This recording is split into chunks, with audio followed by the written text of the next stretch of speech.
Isipan ko nga palang mag-practice ng gel polish sa aking sariling kamay. So, ito nga pala ay nilalagyan ko na siya ng base coat. Katapos natin siyang lagyan lahat, ay ibibilad na natin siya sa UV sun natin na binili. At pag nag-dry na yan ng konti, saka natin ilalagay yung gel polish.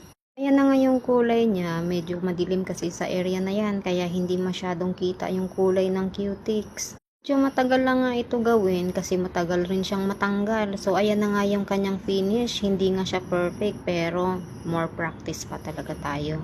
Sabi nga nila, practice makes perfect. Madilim nga pala and pasensya na sa aking pangit na kamay. So syempre, banat na banat sa trabaho yan kaya ganyan ang itsura niya. Pero hindi ko yan kinakahiya. Ang masipag. So ayan na nga yung kanyang finished product. Nga yung aking kamay ngayon.